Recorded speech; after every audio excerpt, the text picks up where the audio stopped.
Então tá, gente, boa noite a todas. Espero que estejam bem. A gente já se encontrou aqui algumas vezes ao longo desse ano de 2020 que passou. Eu sou Alex, professor de Geografia no Desafio. Hoje eu vou dar aula junto com a Elisandra, que também é professora de Geografia no Desafio. E a gente preparou uma aula bem interessante com o tema que foi definido através do formulário e tal. E aí a gente delimitou para falar nessa aula sobre desmatamento e queimadas, que é um tema que tem sido bem relevante e atual no Brasil e no mundo, né, gente? Então, só para contextualizar, a gente vai dividir a aula em dois momentos. Um primeiro momento introdutório e aí um segundo momento com um desenvolvimento mais específico dentro do que a gente pretende trabalhar hoje aqui em aula. E aí, assim que eu terminar esse primeiro momento de introdução, aí eu passo para a professora Elisandra, encerro a minha câmera aqui e aí a gente segue. Bom, você sabe, então, o chat está aberto e disponível, podem fazer qualquer questionamento a qualquer momento, que na medida do possível a gente vai dando atenção para vocês ali, tá?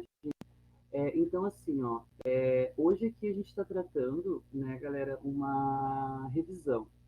Então, por ser uma revisão, eu acredito que a gente não vai entrar em alguns pontos que são muito específicos, coisas que a gente viu já ao longo do ano, que a gente já trabalhou, até inclusive com questões de fenômenos climáticos, fenômenos ambientais, questões do meio ambiente.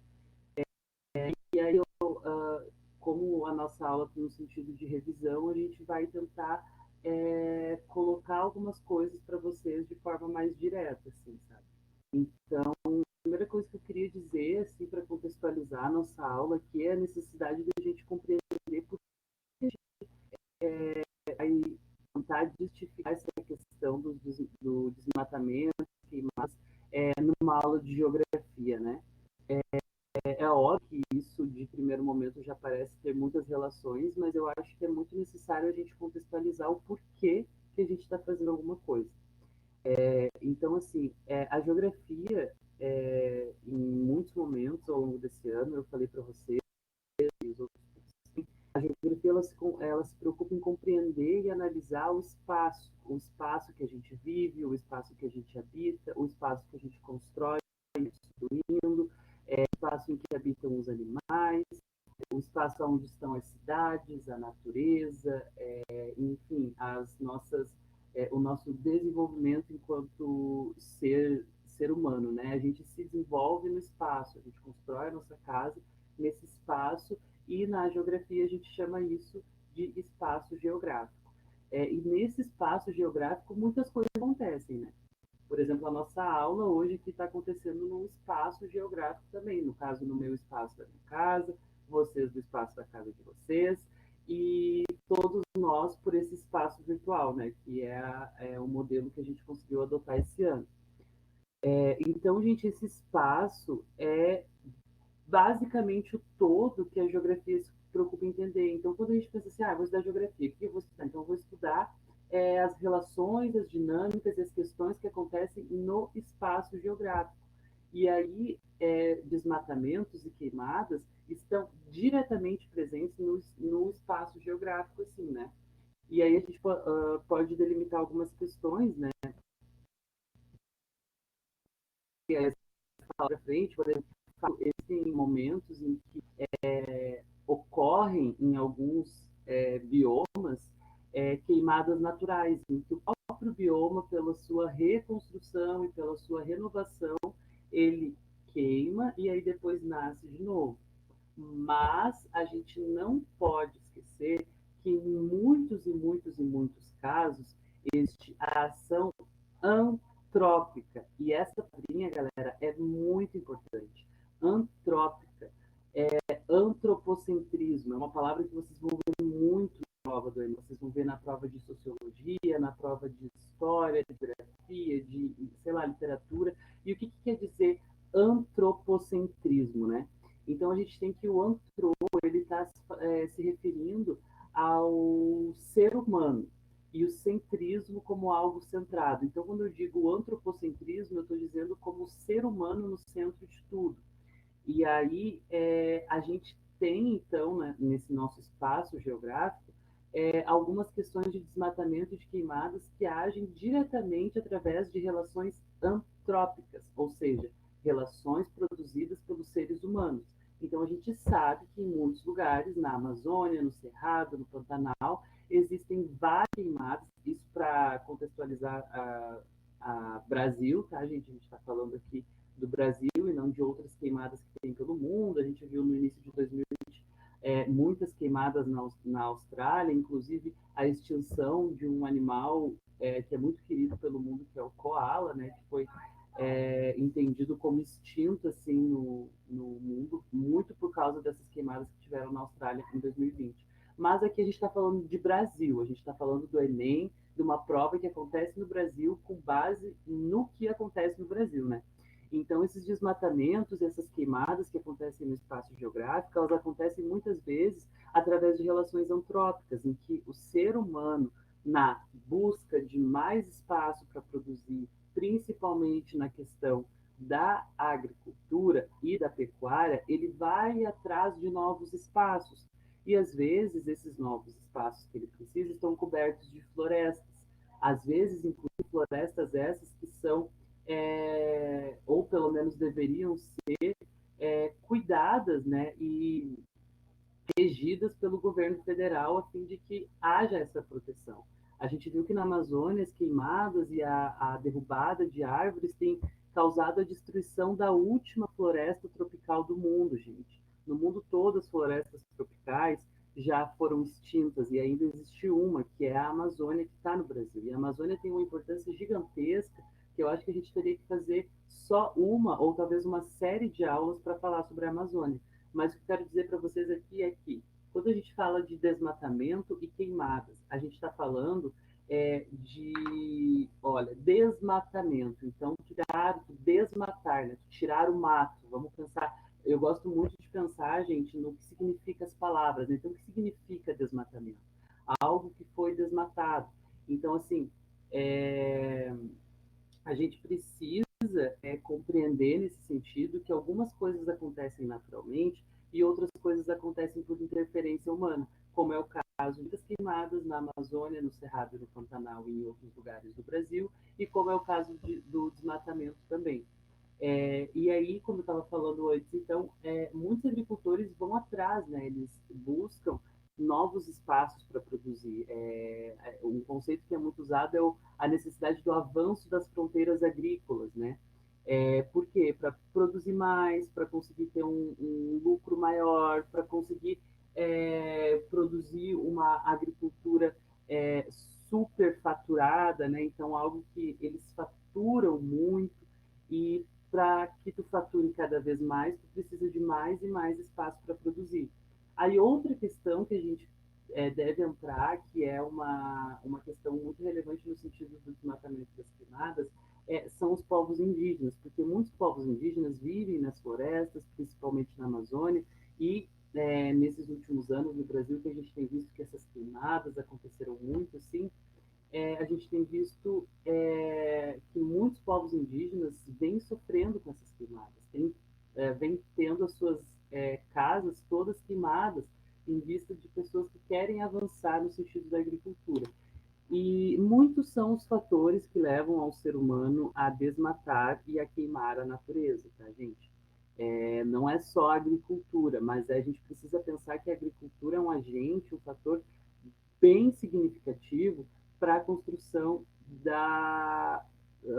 para a promoção, né, desse desmatamento, dessas queimadas a partir da ação humana. Então a gente precisa compreender nesse sentido, então, como que acontecem esses desmatamentos e queimadas, por que eles acontecem e de que forma a gente poderia pensar possibilidades de talvez romper com isso. Olha, isso daí já daria até uma redação do Enem, hein? Mas eu tenho convicção de que o tema não vai ser desmatamento. Mas pensando assim numa estrutura de redação, a gente teria ali o nosso desenvolvimento, nossa introdução, né, de o que é essas coisas e como a gente compreende acontecem, a partir do quê, e uma conclusão com a famosa proposta de intervenção, que seria pensar possibilidades de fazer com que órgãos públicos, instituições privadas, pessoas físicas, pessoas jurídicas, pudessem agir no sentido de proteger as florestas no Brasil, né? Porque a gente sabe que isso é muito importante. Eu queria dar um rápido exemplo, que em 2019, gente, não sei se vocês lembram, mas teve um dia que em São Paulo anoiteceu, eram 4 horas da tarde. E por que isso aconteceu? Porque toda a fumaça que estava queimando e saindo da Amazônia foi carregada para São Paulo. Então a gente sabe que toda a umidade produzida pela Amazônia é carregada para o sul do Brasil. Lembrem que a Amazônia está lá na região norte e pega um pouquinho da região centro-oeste também. Mas então toda essa umidade que é produzida na Amazônia, ela vem para a região sul.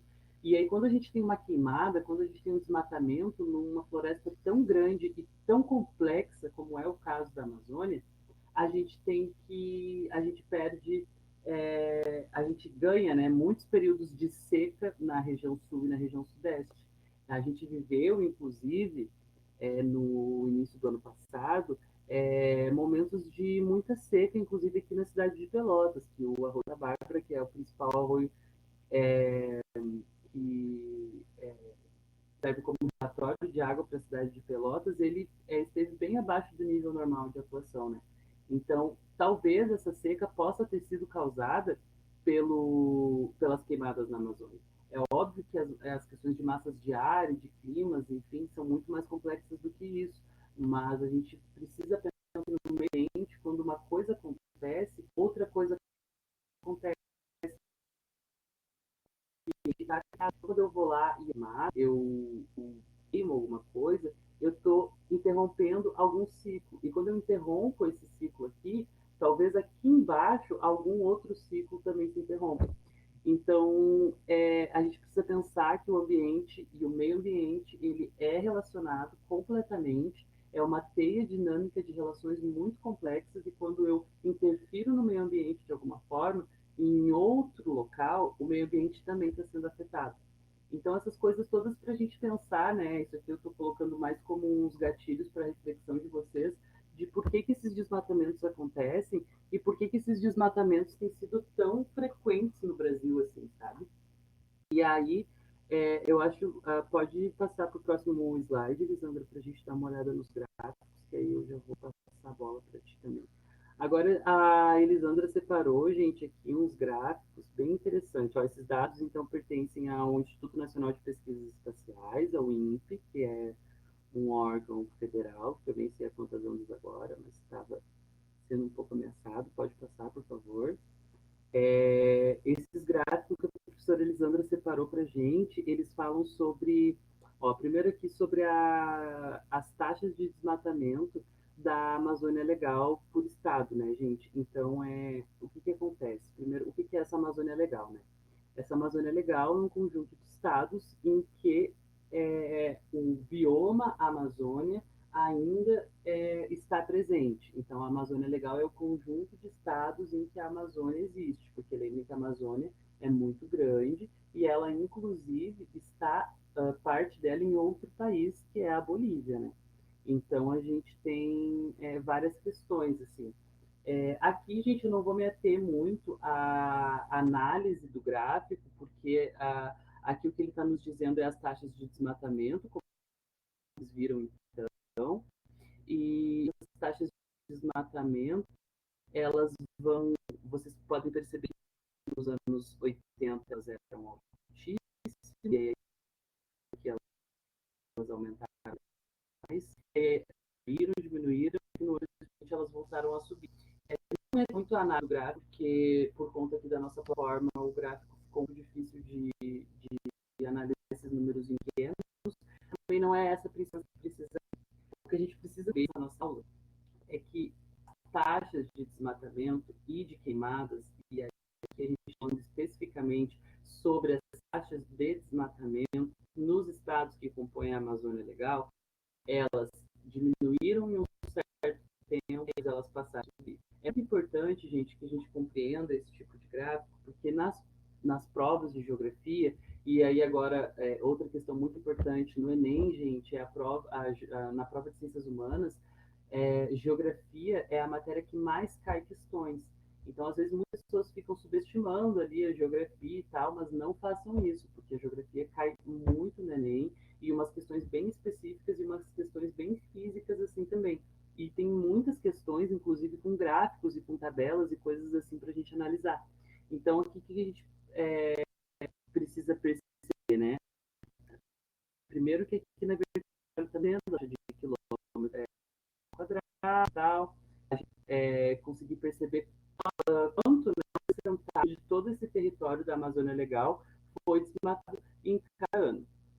Mas, enfim, como eu disse, também não vou meter muito a análise mas é muito importante que vocês percebam, que vocês vejam, que vocês compreendam que a gente tem tido um aumento no desmatamento e nas queimadas muito grande nos últimos anos. E isso é muito importante a gente pensar, porque afinal de contas somos o quê? Sujeitos críticos. E a gente aqui está construindo a nossa capacidade de ver uma mensagem e criticá-la. Então é muito importante que vocês percebam, opa, beleza, aqui em alguns anos a gente teve uma diminuição drástica. Para a gente pensar num contexto histórico. Bom, o que estava acontecendo nesse ano? Assim?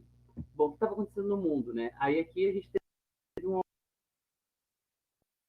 aumento significativo, né, nesse determinado momento. Bom, mas por que isso aconteceu? Então, a gente precisa sempre estar e perceber as mensagens, todos esses elementos que a geografia utiliza, como gráficos, tabelas, mapas, organogramas, fluxogramas e esse monte de coisa que a gente utiliza e que vocês viram durante o ano aqui, o que ele está nos dizendo, né?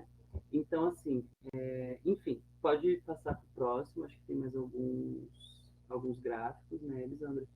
Aí aqui incrementos do desmatamento no Cerrado, aí aqui a gente volta e aí a gente sai um pouco da questão da Amazônia e entra no Cerrado, que é um dos biomas mais importantes do Brasil. Por que o Cerrado é um bioma importante? Porque o Cerrado ele tem características físicas, químicas e biológicas que só existem no Brasil. Então, o Cerrado é o único bioma brasileiro exclusivamente brasileiro, é um que só ocorre no Brasil. A gente tem na África um bioma que é muito semelhante, que é a savana, que tem características parecidas, como um clima predominantemente seco, quente, árvores com galhos e troncos retorcidos, folhas pontiagudas, animais que vivem mais inteiros. Então, só que o que a gente tem que difere muito o cerrado da savana? É a grande diversidade de flora. A gente tem no cerrado uma imensidão de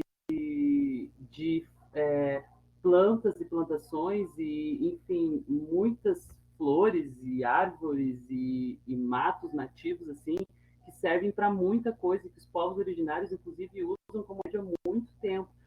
Tem um nome de um documentário que eu vou botar aqui para vocês que é muito bom, que ele fala sobre o Cerrado. O nome dele é Sertão Velho Cerrado. Se vocês se interessarem em saber um pouco mais sobre o Cerrado, é muito interessante que vocês assistam esse documentário, porque ele fala muito justamente sobre essa questão que eu estava falando para vocês das plantas e da flora, que é algo muito, muito interno. E aí, o que tem acontecido, né, no Cerrado? As pessoas e os agricultores, eles têm visto um potencial comercial muito grande do Cerrado, aquela região do centro-oeste do país, ali em Goiânia, no Distrito Federal e tal. Ali tem tido um avanço nas fronteiras agrícolas gigantesco. E aí as pessoas fazem o quê? Vão lá e queimam, desmatam, e para poder ter um espaço a mais. E aí, quando eu digo as pessoas, gente, eu não estou querendo dizer o pequeno agricultor, dizer aquela pessoa que está ali só em busca de um pedaço de terra para poder produzir a sua família. Eu estou querendo dizer esses grandes agricultores e grandes proprietários de terra que querem mais e mais terra para produzir, né? Então, essas pessoas que já são ricas e que querem ficar ainda mais ricas, elas essas coisas de promover queimadas difíceis e tão diversos como é o Cerrado. Então, a gente viu que o desmatamento e as queimadas no Cerrado têm sido muito intensas nos últimos anos. Inclusive, a instalação de hidrelétricas que faz com que o curso de rios sejam completamente interrompido.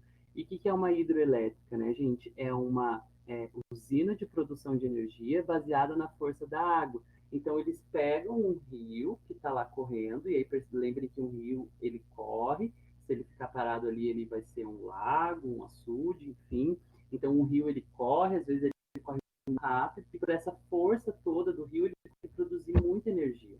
E aí as hidrelétricas muitas vezes interrompem, constroem, né, uma hidrelétrica no curso desse rio, interrompe esse curso do rio e faz com que ele seja tão comprometido. E aí acaba matando o rio total, assim, né, gente? Então, o Cerrado tem sofrido não só com a questão do desmatamento, mas com a questão do assassinato, da morte de muitos rios e corpos hídricos que são muito importantes para a vida dos humanos e dos animais também. Eu não sei se esse é o último gráfico. Eu acho que esse era o último gráfico mesmo. Então, assim, ó, gente, agora eu vou passar para Elisângela e né, já são quase 7 horas. E é isso. Se alguém tiver ficado com alguma dúvida, alguma questão pelo que eu falei, e eu fico com você.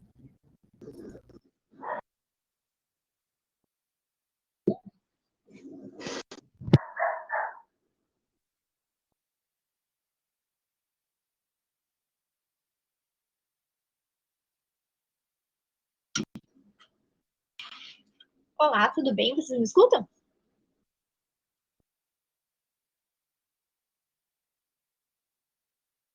Bom, boa tarde, então. Eu vou dar continuidade aqui ao professor Alex. Isso daqui esse mapinha e essa tabela eram só para mostrar o tamanho da destruição, ficou um pouquinho desfocado, mas do ano de 2019 teve uma área desmatada absurda aqui, né? Então, ele fala um pouquinho de cada um dos biomas, bioma da Amazônia, Caatinga, Cerrado, Mata Atlântica, Pampa, Pantanal, e a quantidade de área de alertas de desmatamento e de área desmatada só no ano de 2019. Aqui esse mapa também mostra os alertas, né, de desmatamento via satélite no ano de 2019. Todos esses dados, eles são emitidos pelo INPE, que é um órgão que monitora, né, esse desmatamento no Brasil. Eu vou passar para o próximo slide. Aqui essa é mais um gráfico que mostra, né, o focos de incêndio no bioma do Pantanal. Para terem uma noção, ao longo dos anos esse valor é variável desses focos de incêndio, né, no Pantanal, já é uma coisa recorrente, mas no ano de 2020 ele sofreu recordes absurdos, o que ocasionou uma série de desmatamento, né, em relação às queimadas, além da morte de diversos animais, como a gente pôde ver no noticiário, durou vários dias essas queimadas, né? Aqui é em relação aos biomas brasileiros, essas queimadas, ele fala então um pouquinho de cada um deles, no ano 2019 e 2020, que é como o professor Alex estava falando ali para nós, ele mostrou que por mais que essas taxas estivessem diminuindo, se comparar em relação a todo o tempo, né, desde 1980, que o INPE ele monitora, nos últimos 3, 4 anos, essas taxas de desmatamento queimado têm subido. E isso é devido a vários fatores. Tem relação com o aquecimento global, né, que dos últimos 2 anos tem até a relação da Califórnia, lá, daqueles incêndios que ocorreram lá e na Austrália, cientistas tentam encontrar, né, uma ligação entre o aumento de uma temperatura do planeta Terra em relação a esse aumento de queimadas. Também tem a ver com políticas nacionais que não são tão não regulamentam, né, da forma correta, para que não haja tanto desmatamento, tanta queimada como ocorreu nos últimos anos. frente. Então, como o professor falou, o desmatamento é retirado da vegetação natural, né, de um determinado local. Aqui nesse gráfico, que ficou bem horrível, ele fala sobre os 10 países com maior perda de floresta em 2019. Se tu verificar por ele, o Brasil é o primeiro lugar, assim, disparado na frente dos outros. Infelizmente, esses valores em 2020 continuaram altos. Ainda não saiu o avanço total, mas continuamos em primeiro lugar, infelizmente, nessa questão. Bom, e por que isso acontece? Como que esse desmatamento ocorre? Eu vou só passar por alguns pontos que o professor já falou. Quais os motivos desse desmatamento? Pô, a gente sabe que para a expansão, né, agropecuária, da agrícola e da pecuária, da agricultura e da pecuária, são o que aumenta mais, né, o desmatamento. Mas por que isso acontece? No Brasil, a gente tem uma agricultura extensiva. A gente já falou disso em outras aulas. O que acontece? Normalmente, num país bem desenvolvido, tu tem máquinas trabalhando bastante. Então, tu tem uma terra que produz bastante o ano todo, com tecnologias que fazem isso por ela. Aqui no Brasil, infelizmente, a gente tem uma agricultura extensiva. O que isso significa? Significa pouco desenvolvimento. Então, a gente tem pouca tecnologia investida nisso. E como tu tem pouca tecnologia, a tua terra não rende o suficiente, como é que tu faz para aumentar essa produção? Tu aumenta a tua fronteira. Então, tu vai aumentando o espaço para plantar, assim, tu produz mais. De alguma maneira, isso funcionaria, né? Aqui, depois ele fala um pouquinho da pecuária. Como vocês viram aqui, dizia ali na agricultura, regiões mais planas e aqui na pecuária, regiões mais assentadas. Vamos pensar que no desmatamento, um primeiro fator, as madeireiras querem a madeira. Vamos tirar a madeira. Aqui nessa região é mais plana e naquela região é mais, o relevo é mais acidentado, tem mais montanhas, mais depressões. O que acontece? Na parte mais plana, eles dão prioridade para a agricultura. E na parte mais acidentada, eles dão prioridade para a pecuária. Mas por que isso acontece? É só pensar de uma maneira, assim, se tu tem uma região acidentada e tu vai plantar naquela região, tu vai ter a água da chuva chovendo naquela região e molhando diferente, vai molhar todas elas, mas a água ela vai infiltrar na parte mais alta, menos, né? Porque ela vai escorrer para baixo. E isso pode lavar o solo, pode retirar esses nutrientes. Então, é mais significativo que a agricultura fique nas regiões mais planas e a pecuária na região mais acidentada. Aqui, a pecuária é isso, então. Eles retiram a floresta, porque o lado ele não consegue invadir a floresta densa, né? E transformam uma conversão da floresta em pastagens. Essa mudança de terra, eu acho que é uma das principais que acontecem no mundo todo. Por quê? Transformar uma região de floresta em pastagem para criação de gado é uma das coisas que mais acontece. Porque tu precisa de muito espaço para a criação de animais e acaba suprimindo, né, a floresta para poder ter esse espaço. Passar na próxima fase, mas não são só esses dois, né? Como o professor falou, existem outros fatores. A mineração mesmo, ela equivale a 10% do desmatamento no Brasil. Outro problema relacionado a essa mineração, que vocês podem, que talvez cair uma ligação entre eles, é as terras indígenas. Por quê? 98% das terras indígenas do Brasil, elas se encontram na Amazônia Legal. Tu tem quase todas as terras indígenas na Amazônia. E dessas terras, 34% existe um interesse muito grande na mineração dessas áreas. Por que nessas áreas? Porque são terrenos estratégicos, são pontos que não existem outros pedaços, não foram explorados ainda, e que têm alguns materiais que seriam eficientes para a economia. Só que tu tem um problema muito grande aí, né? Um problema socioambiental além do ambiental, né? Porque tu tem os terrenos indígenas, a população vivendo ali, tu vai invadir esse local, transferir eles, isso é uma coisa muito complicada. Então, fiquem com essa ideia na cabeça, essa reflexão. A mineração na Amazônia é uma ideia legal? Não sei. Vamos seguindo. Outra coisa também que faz aumentar as fronteiras, né, vai diminuir vai desmatar, aumentar o desmatamento, é a urbanização. Isso aqui não precisa ir muito longe, é só tu pensar mesmo aqui em Pelotas.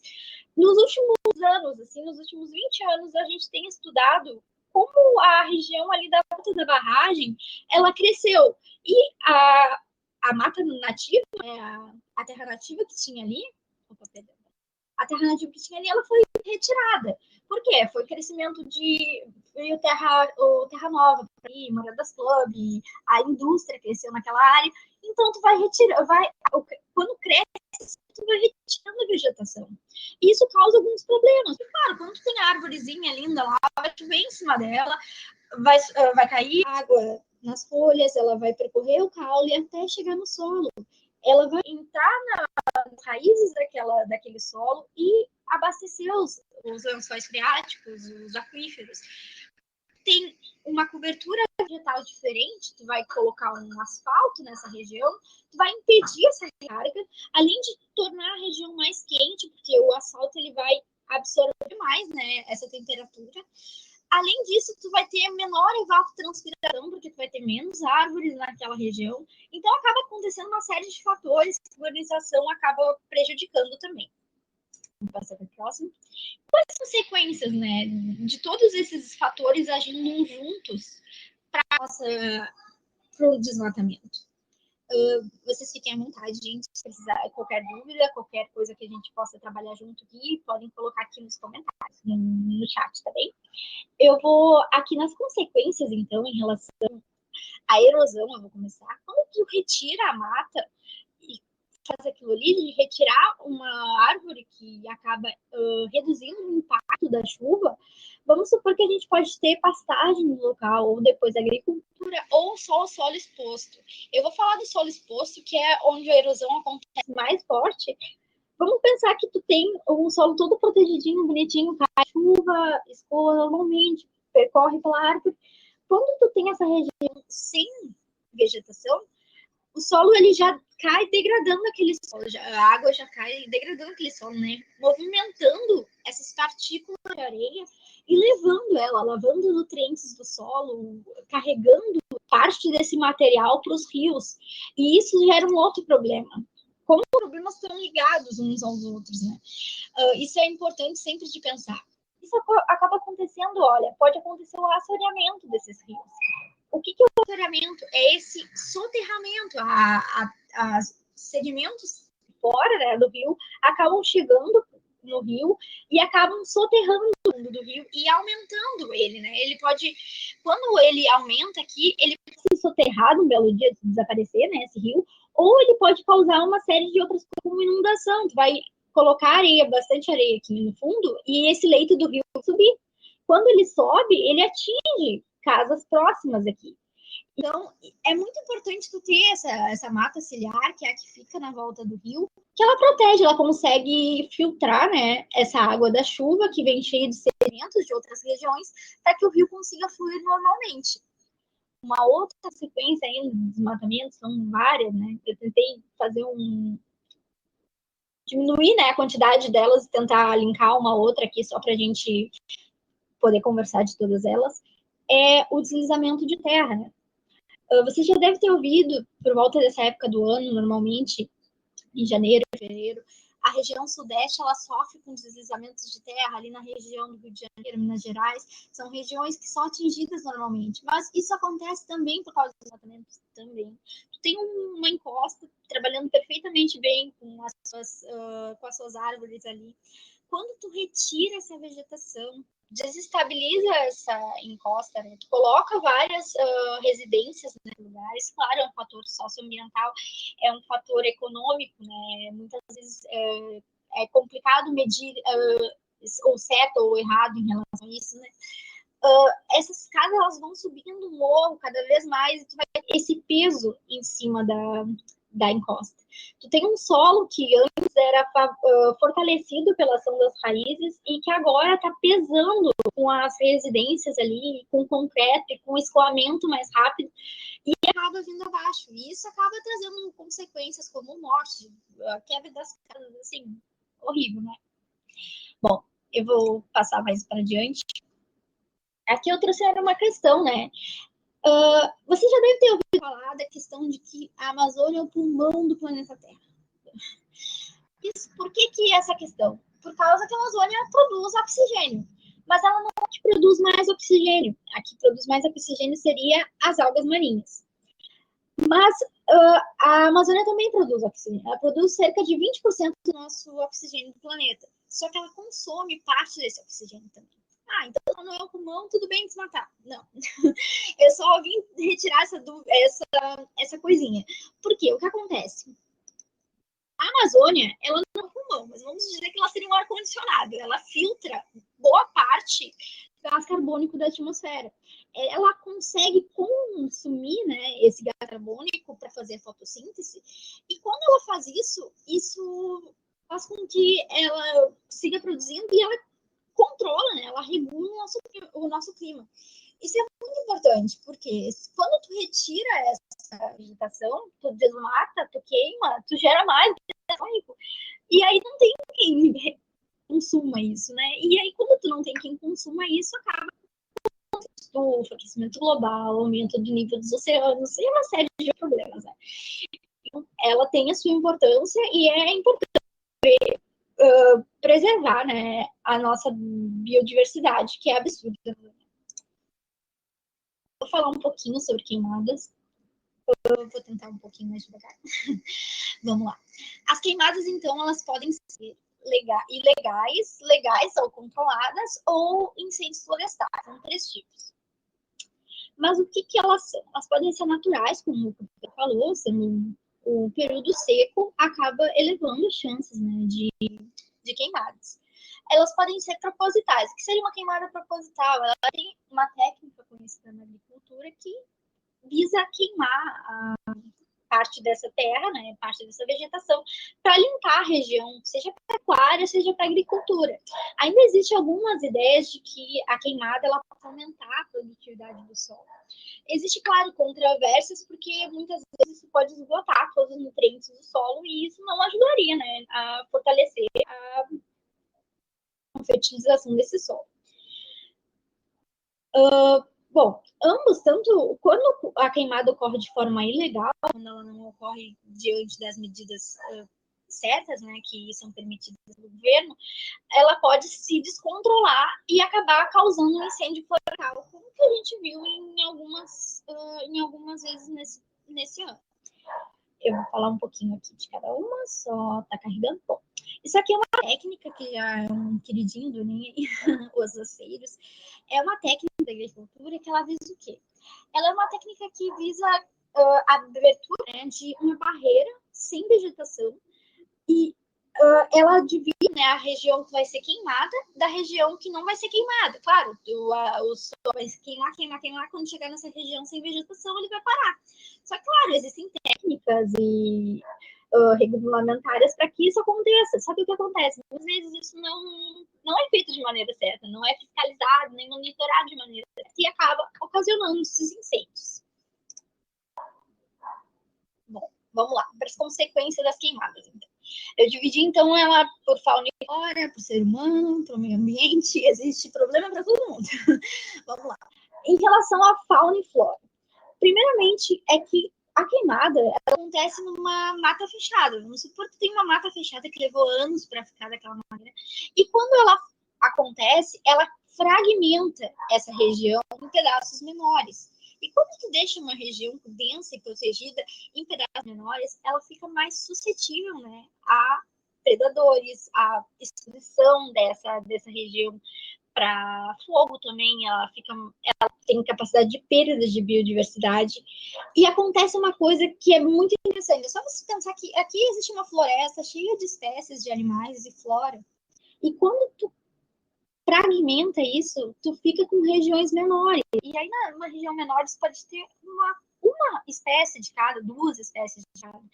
E quando isso acontece, tu pode não ter como reproduzir essa espécie. Ou reproduzir com parentes, isso vai enfraquecendo, né, o teu gene. E acaba acontecendo a extinção por deriva gênica. Isso é uma coisa que eu nunca tinha ouvido falar, mas que caiu na linha da última vez. Eu resolvi dar uma olhadinha e trazer aqui para vocês, só para tentar lembrar disso caso caia novamente. Uma coisa que pode ajudar, né, a diminuir, né, essa extinção por deriva é fazer corredores ecológicos que ligam essas regiões umas às outras, assim, as espécies vão conseguir ter contato ainda com outros genes, né, e manter sempre a sua genética funcionando da maneira mais correta. Algumas consequências para o meio ambiente, além da erosão, desequilíbrio sobre o clima, diminuição da recarga d'água, destruição da vegetação e morte de animais, como a gente viu no Pantanal, ela aumenta a temperatura do planeta, né? O CO2 ele é um gás que, infelizmente, um gás poluente que aumenta, né, as consequências do efeito estufa. Ele acaba diminuindo as chuvas, poluindo a água, o solo e o ar, como o professor Alex falou. A poluição do ar lá que chegou a São Paulo, aquelas partículas, são provenientes de incêndios florestais. Eu trouxe mais alguns problemas, além dos que a gente conversou. Por quê? Porque esses problemas eles são desse ano. O que aconteceu esse ano? A gente queimou parte da Amazônia, parte do Cerrado, mais de 19% do Cerrado. E isso, além de todos os problemas que a gente conversou aqui, eles trouxeram. O vento ele se espalha, né? O vento acaba e pode atingir residências. A gente teve residências no Pará, a gente teve residências próximas ao Pantanal, que foram queimadas, né? Porque acabaram de chegar aos focos de incêndio, né? As cinzas se espalharam e ocasionou outro foco de incêndio. O fogo, ele leva animais selvagens para nossas residências. Nossa, é claro, né? Imagina, tá queimando a tua casa, ir para outro lugar. Tá queimando o lugar onde eles vivem, eles vão ir para a região mais próxima. E acabam, isso pode causar problemas, né? Mas com animais selvagens. Então, tem mais esse problema para pensar. Aqui, esse ano também, em julho desse ano, animais invadiram a nossa cidade. Outra coisa que eu trouxe aqui é em relação à fuligem e à fumaça. Se ela chega em rodovias, ela pode causar alguns acidentes. Esse ano, de novo, né? Ano passado, no caso, teve a queimada lá no Pantanal, essa fumaça acabou atingindo a BR-277 no Paraná, aqui no sul. E essa fumaça que chegou aqui no sul, ela deixou a visibilidade zero. Teve um acidente envolvendo de 40 veículos, um carro, vários mortos, vários feridos, entendeu? São vários problemas causados por um desastre, no caso, vários desastres em sequência, né? Nada acontece sozinho. Eu trouxe isso daqui só para falar em relação aos rios aéreos, que é uma coisa que tem caído bastante, tem falado bastante. Como o professor falou, as massas de ar, como é que elas funcionam? Tu tem o calor equatorial ali, evaporando o oceano. Vamos começar por aqui. Essa massa de ar, ela vem de encontro ao continente, e quando ela chega aqui na floresta amazônica, ela troca a umidade com a floresta. Uma coisa muito importante que a Amazônia faz é essa troca de umidades. Claro, ela poderia continuar indo em direção ao Chile e tudo mais, mas o que acontece? Quando ela chega aqui próximo aos Andes, o Andes é como uma barreira natural. Então, ela faz esse contorno, né? Essa massa de ar, ela faz esse contorno e acaba atingindo, né, a região sudeste, a região sul. As nossas chuvas, muitas vezes, são controladas pela umidade amazônica. Tem a Amazônia controlando todo o clima do Brasil, né? Então, é a responsabilidade dessa floresta, das florestas que compõem, né, a Amazônia ali. Aqui eu trouxe aqui o dia virar noite, mas só por causa disso, por causa que essas massas, como o professor Alex falou, essa massa de ar viajou por vários lugares e com uma floresta, com um incêndio aqui, essas partículas acabaram atingindo, né, a região aqui de São Paulo e ocasionou esse dia aparecendo noite. Né? Isso poderia acontecer numa escala global, talvez. Né? Isso é culpa do efeito estufa, né? Esse poluente que veio com essa fumaça, essa partícula que veio com os ventos, com a umidade, acabou ocasionando esse efeito aqui, né?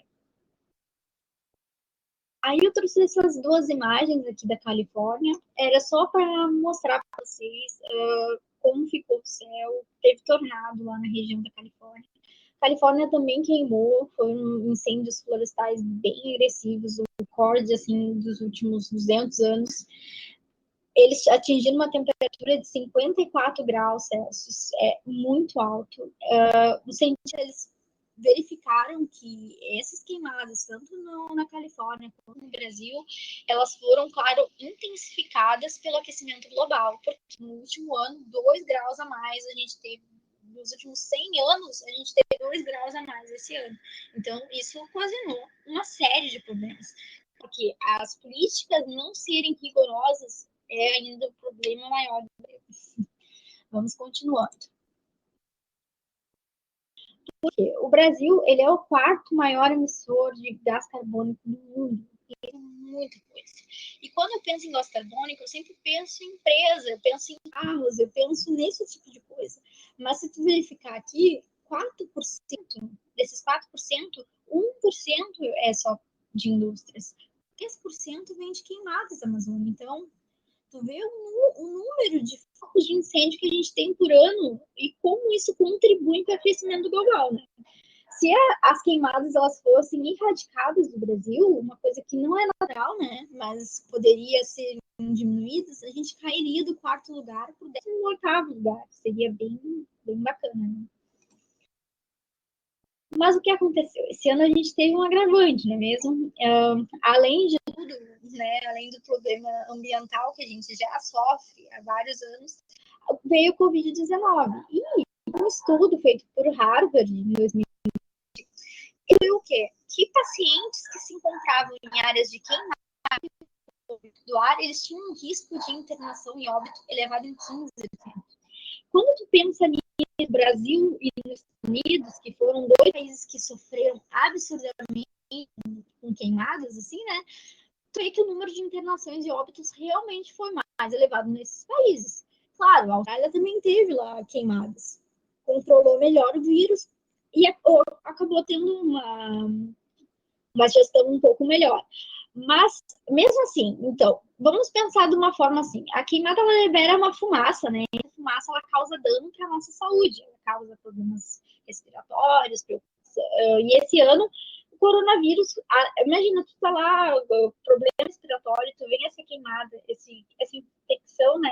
Tu já tá mal da respiração. Com essas partículas, tu acaba agravando o teu quadro. Isso pode causar uma série de complicações. E aí teria que precisar de um UTI, talvez não. Então, além de tudo, ainda tem isso. Claro, o uso de máscara ela é recomendado tanto para coronavírus quanto para essas queimadas. Talvez no futuro a gente precise usar máscara para isso, infelizmente, se não for revestido, né? Os quadros que a gente vem passando. Outra coisa. No início da pandemia, não sei se vocês viram uma entrevista que falava que o Wuhan lá, ela teve a qualidade do ar de um mês para o outro absurdamente renovada. Como não tinha pessoas na rua, não tinham veículos, tu tinha uma qualidade do ar muito mais limpa do que antes da pandemia. Então, isso quer dizer que ainda existe uma chance, né? Existe uma chance da gente reverter esses quadros. Claro, o que acontece é que a gente, talvez isso seja para nossa consciência. A gente precisa tanto usar os veículos, a gente precisa tanto fazer isso, sair agora. A gente pode começar a diminuir isso agora e transformar por uns anos, né? Para que tudo fique melhor, né? Que a gente não tenha que usar a máscara constantemente por causa de problemas respiratórios causados por queimadas. Aqui eu trouxe algumas medidas, né, para diminuição. Isso daqui pode ser uma coisa que cai no mim, já caiu algumas vezes. Eu trouxe 5 medidas que poderiam ajudar, né, na diminuição de queimadas e de desmatamento. A primeira seria investir em práticas de tecnologia, para que a gente não tenha que aumentar tanto a fronteira agrícola, né, que o nosso solo produza mais e seja mais produtivo, né, seja uma prática mais sustentável, para que não prejudique tanto o nosso país. O Brasil é agro, o Brasil é pop, o Brasil é tech, mas quanto mais tech a gente for, mais agro a gente pode ser. Então, é possível melhorar essa parte. Políticas públicas rígidas. Olha, criar leis que garantam a fiscalização, que garantam a penalização. Não basta só criar uma lei rígida. Olha, se tu desmatar aqui, tu vai preso. Se não verificar, se tu não for lá e fiscalizar e monitorar isso, não adianta, né? Não adianta nada, não vai mudar praticamente nada. Então, tu precisa unir essas coisas, lei e fiscalização, para que as coisas funcionem melhor. Outra coisa, políticas comerciais que dificultem a comercialização de produtos provenientes de áreas de desmatamento crescente. O que é isso? Eu dizer, olha, nós não vamos comprar da empresa tal, porque vocês usam uma madeira, né? Vamos supor assim, uma ideia. Vocês usam madeira proveniente de uma área de desmatamento crescente. Se vocês mudarem a área, vocês vão pagar uma multa maior se vocês não mudarem. Se vocês mudarem, vocês vão ter mais apoio do governo em relação a isso. Isso seria uma maneira, né? Outra coisa seria algumas empresas até fazem, olha, nós usamos madeira reciclada. Como é que faz isso? Tinha uma retirada de madeira, essa madeira foi feito um móvel, esse móvel foi pro lixo, esse móvel reciclado e se tornou outra coisa. Isso também é bem legal, eles têm um selinho e esse selinho aprova isso, né? Bom, uma ótima coisa que a gente já conversou numa aula anterior é sobre incentivo à produção familiar e o desenvolvimento sustentável. O que tu vai apoiar a agricultura familiar, orgânicos, agroflorestas, isso acaba diminuindo também o desmatamento, né? E em consequências, queimadas também. Aqui eu trouxe um joguinho para você, eu vou até botar o link aqui. Ele dá para ser baixado no Google Play mesmo. Esse jogo é um jogo que fala sobre algumas consequências e razões, né, do desmatamento no estado do Pará. Ele foi desenvolvido pela prefeitura. E é bem bacana para quem estiver cansado já de estudar, pode dar uma jogadinha enquanto joga, aprende. Eu acho bem legal. Aqui eu trouxe algumas questões. Se vocês tiverem disponibilidade, faltam 7 minutos. Eu tenho 4 questões aqui para a gente resolver juntos. Fala, né? Ele tem 2 índios conversando, isso aqui é uma cobra e tal. E o papacapim, como vocês chamam aquilo? Aí eles veem várias árvores cortadas e ele fala, progresso. Na tirinha, então, apresenta-se uma crítica em relação ao progresso, vinculada à ideia de sustentabilidade e suas consequências, B, ao conceito de expansão florestal desordenada, C, a adoção continuada do reflorestamento progressivo, D, a ausência de uma política de desenvolvimento sustentável, ou E, ao ideário de uma vegetação resistente ao avanço de atividades humanas. Eu vou botar a enquete aqui.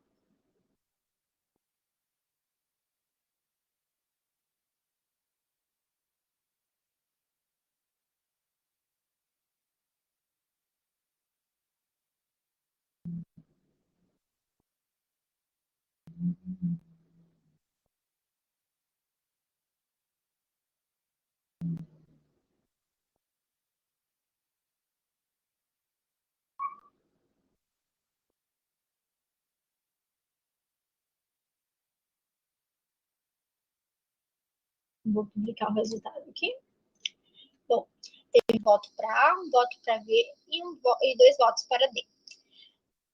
A resposta dessa questão, vou passar aqui para o próximo, é a letra D, a ausência de uma política de desenvolvimento sustentável. Se pensar na letra A, realmente, em relação à sustentabilidade e consequências, só que ele está fazendo uma crítica, então essa crítica é a ausência dessa política. Em relação a B, o conceito de expansão florestal desordenada, aqui ele fez um pega-ratão, expansão florestal desordenada. Na real, ele está falando de uma expansão, né, agrícola desordenada, mas também faz parte.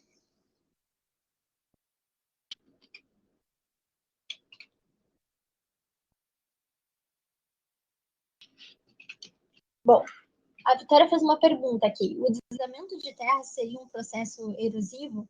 Sim, ele faz parte de um processo erosivo. Tem a chuva, né, o vento ou outros agentes agindo sobre o solo e sobre a rocha e acaba ocasionando, né, esse processo de erodir aquela rocha, erodir aquele solo daquela região e carregar para uma região mais baixa por gravidade, ou a chuva pode levar para regiões mais baixas, como os rios.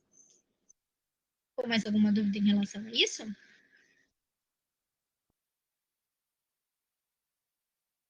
Escaparam por isso. Vocês têm alguma dúvida? Vocês preferem que eu faça as questões? Querem retirar mais alguma dúvida? Fiquem à vontade.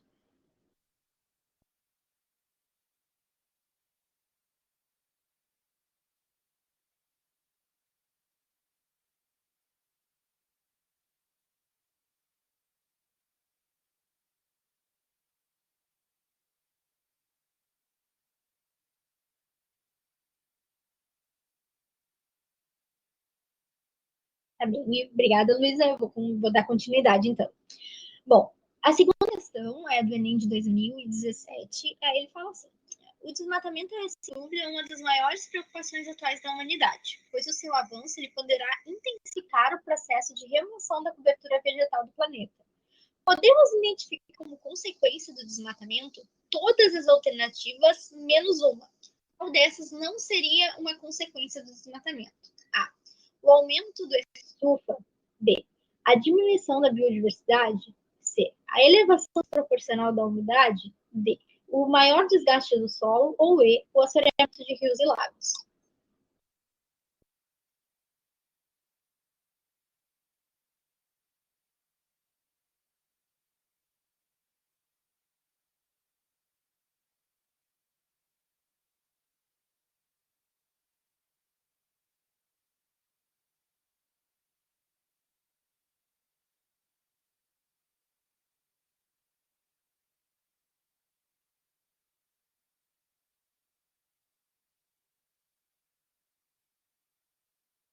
Bom, vou publicar o resultado aqui. O resultado foi elevação desproporcional da umidade. E a gente falou sobre efeito estufa, diminuição da biodiversidade, desgaste do solo e assoreamento de rios e lagos. Então, a resposta certa é a letra C. Muito bem.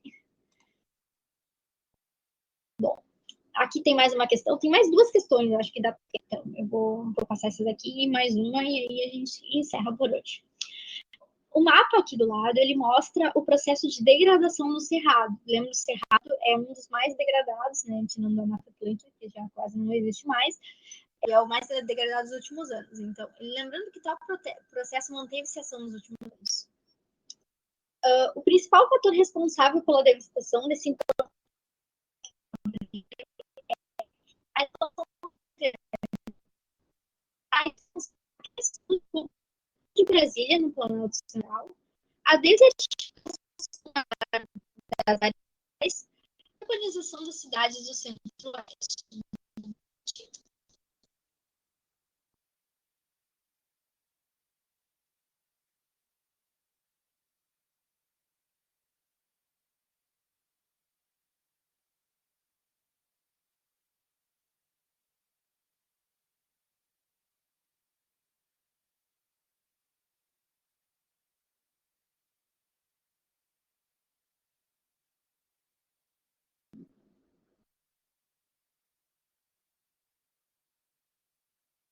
Publicar o resultado aqui. Bom, a gente teve três respostas diferentes. Vamos por partes.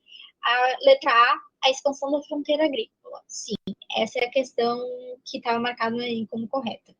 Em relação à questão E, a urbanização das cidades do centro-oeste. Tudo bem, isso acaba que houve crescimento, mas nessa região aqui é devido à fronteira agrícola.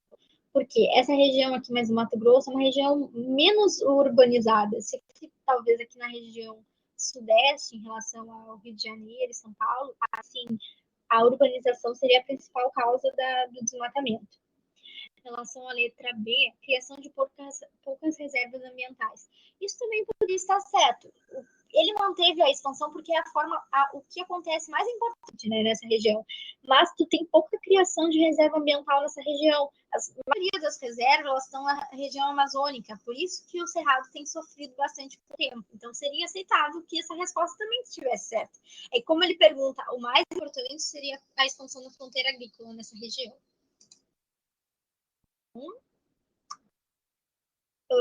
Essa aqui é a última questão, então, e aí libero vocês. Aqui ele fala assim, calcula-se que 78% do desmatamento da Amazônia tenha sido motivado pela pecuária. Cerca de 35% do rebanho nacional está na região. E pelo menos 50 milhões de hectares de pasto são pouco produtivos. Enquanto o custo médio para aumentar a produtividade de 1 hectare de pastagem é de R$2.000, você pode derrubar uma floresta igual à área de floresta é estimada em R$800. O que estimula novos desmatamentos. Adicionando madeireiras, retirando árvores por valor comerciais para a criação de pastagem, os pecuaristas sabem que problemas ambientais como esses podem provocar restrições a pecuárias nessas áreas. O exemplo que ocorreu em 2016 com o plantio de soja, o qual posteriormente foi proibido nas áreas da floresta. Aqui a primeira coisa, então ele pergunta, em relação ao problema descrito aqui, ele pergunta, então, Desmatamento na Amazônia decorre principalmente de extração ilegal de árvores de valor comercial. B. Um dos problemas que os pecuaristas vêm enfrentando na Amazônia é a proibição do plantio de soja. C. A mobilização de máquinas de forma humana torna o desmatamento mais caro que o aumento da produtividade de pastagens. D. Superávit comercial decorrente da exportação de carne produzida na Amazônia compensa a possível degradação ambiental. Ou E, a recuperação de áreas desmatadas e o aumento da produtividade das pastagens podem contribuir para a redução do desmatamento da Amazônia. Então, eu vou botar aqui a última enquete.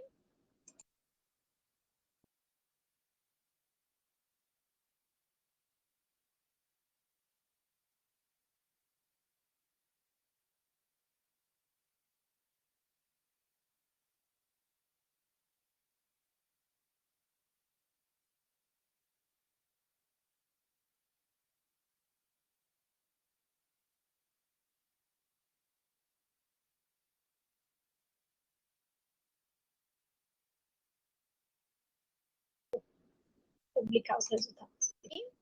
Teve um voto para A e um voto para C.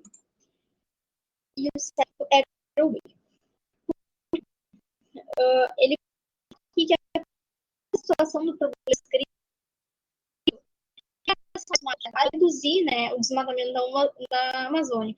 Porque a produtividade das pastagens poderiam facilitar isso e a recuperação dessas áreas desmatadas.